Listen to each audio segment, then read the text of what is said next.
আপনারা বড়ই সৌভাগ্যবান, কারণ এই ভিডিওটিকে আপনারা ঘরে বসেই দেখতে পারছেন। এই ভিডিওটি সৌদি আরবের তৈরি একটি ভিডিও, যা মক্কা মুকাররমা ও মদিনা মুনাওয়ারার জিয়ারতকারীদেরকে দেখানো হয়। আর এই ভিডিওটি দেখার জন্য নিয়ম করে টিকিট কাটতে হয়, নির্দিষ্ট সময় নিতে হয় এবং তখন ওই ভিডিওটি দেখানো হয়। আর আমরা বিশেষভাবে এটিকে রেকর্ড করিয়েছি আপনাদের জন্য, যাতে আপনারা ঘরে বসে বসে এটিকে দেখতে পারেন এবং চোখের শান্তিও মেটাতে পারেন। তাহলে চলুন রাসূলুল্লাহ সাল্লাল্লাহু আলাইহি সাল্লামের উপর দরুদ শরীফ পাঠ করে এই ভিডিওটিকে বিসমিল্লাহ করি। এই প্রথম দৃশ্যটি শুরু হচ্ছে মসজিদে নববী থেকে। হ্যাঁ, এই পবিত্র দৃশ্যটি হলো মসজিদে নববীর। আর এই মসজিদ নবীজি হযরত মুহাম্মদ সাল্লাল্লাহু আলাইহি সাল্লাম নিজ হাতে গড়ে তুলেছিলেন।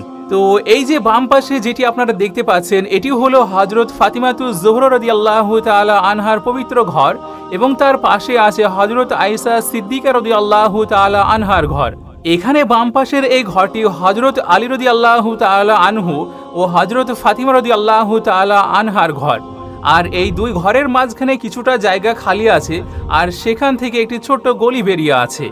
এবার এখানে দেখুন, খেজুরের পাতায় বানানো দেওয়াল এবং তার মাঝখানে একটি দরজা রয়েছে। এখন আপনি হযরত আয়েশা সিদ্দিকা রাদিয়াল্লাহু তাআলা আনহার ঘরে প্রবেশ করেছেন, যার উপর আজ সবুজ গম্বুজ নির্মিত হয়েছে।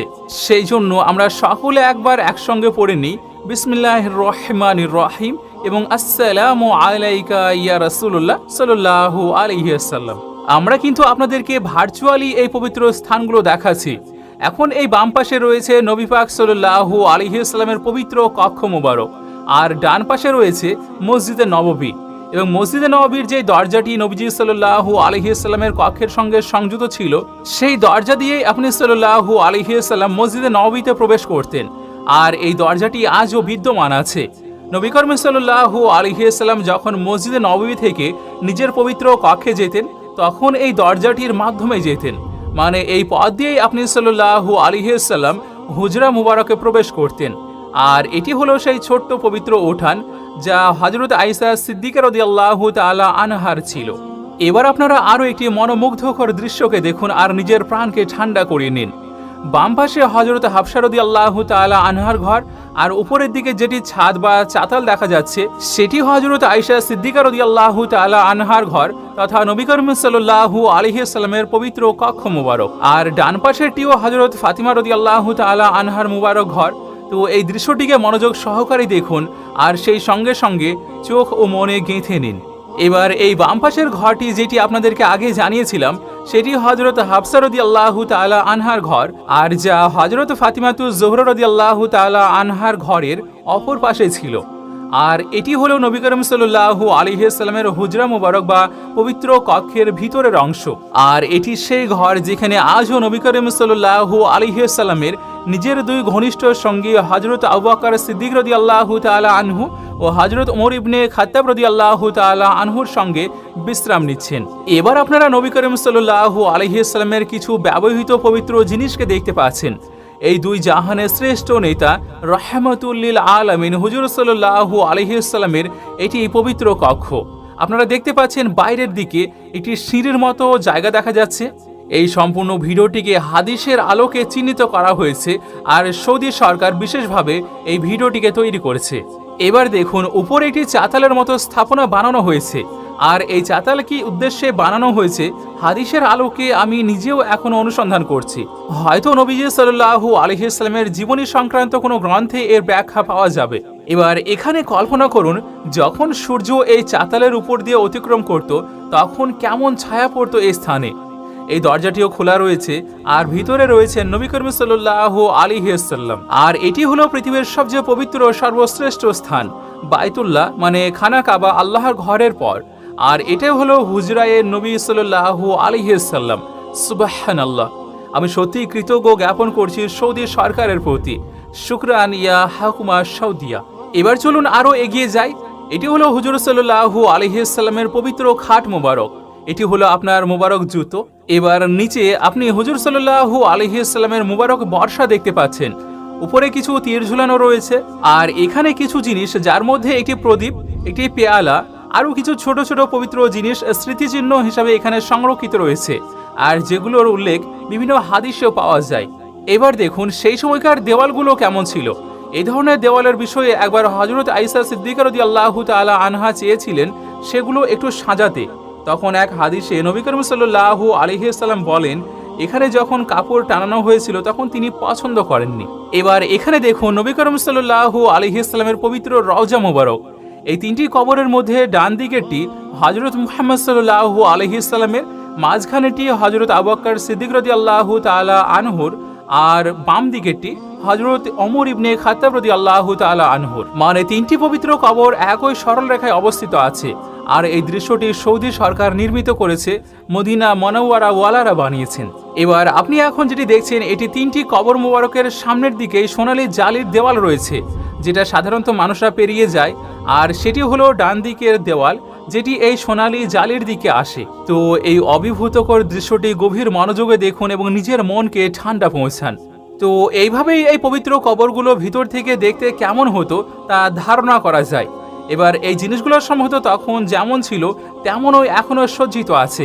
আরেকটা জিনিস, হযরত আয়েশা সিদ্দিকা রাদিয়াল্লাহু তাআলা আনহা যখন জীবিত ছিলেন তখন এই কক্ষে পর্দা থাকতো, কিন্তু যখন হযরত ওমর ইবনে খাত্তাব রাদিয়াল্লাহু তাআলা আনহুকে সেখানে দাফন করা হয়, যেহেতু তিনি ছিলেন নামাহরম, তখন থেকে হযরত আয়েশা সিদ্দিকা রাদিয়াল্লাহু তাআলা আনহা সেই কক্ষে আর প্রবেশ করতেন না।